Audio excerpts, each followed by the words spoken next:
Okay, so here we go. We're going to start with the Venn diagram, and we need to fill in the information. So here's your bio, your chem, your physics, and we want to start middle out.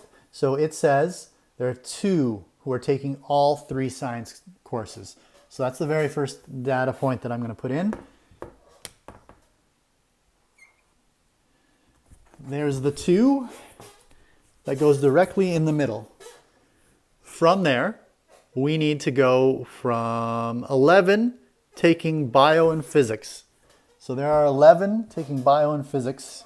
So I'm going to go in my B and my P, and I'm going to put 9. Why am I putting 9?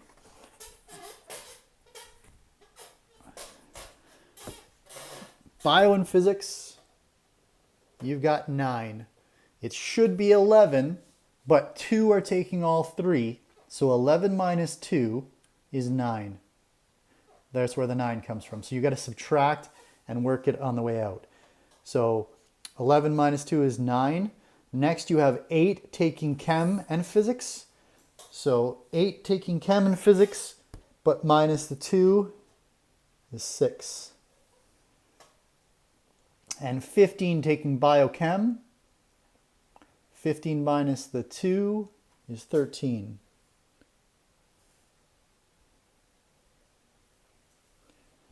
So there's your inner circle now. Biochem, physics, B, C, and P. And in the middle you get 2. Then you got 9, 6, and 13. We're ready to do 40 taking physics. So 40 in the physics circle. But you have 9, 2, and 6 already covered. So that is 17. So you need 40 minus the 17 is 23. And you just subtract and put it in there.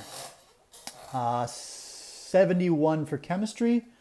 So 71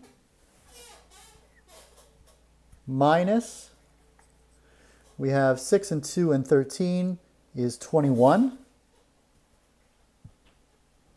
Equals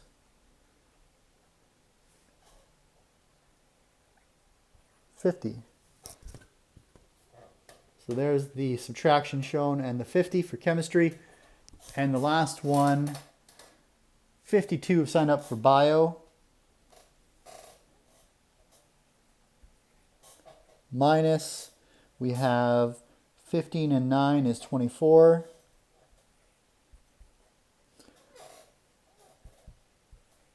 It's about 28 people.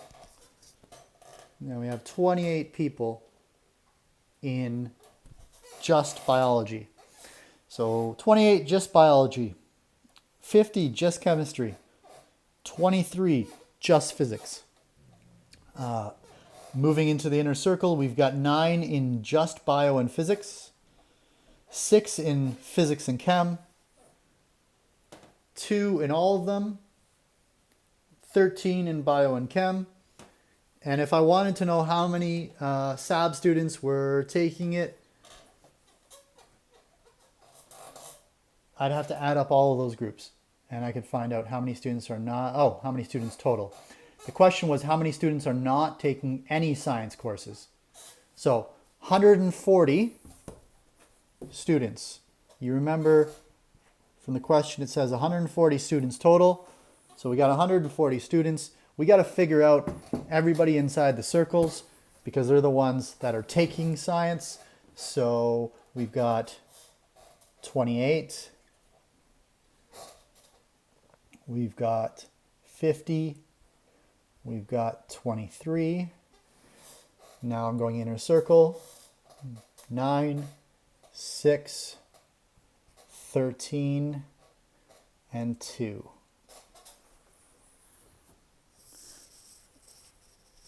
So 140 students minus the ones in one course or another course or the other course or a combination of them. And if I subtract all the way across, I will find out how many students are not taking any science courses. So it's all students minus the science students equals the total. So let's just quickly 140 minus 15, 28, 78, 98, 101, 110, 116, 118, 128, 29, 30, 31, 131 equals 9. So there are 9 students total. When you fill the Venn diagram and then you add it all up, you get 131 students in all of sciences, one, 2, or 3, or a combination of them, and then there's only 9 that are not.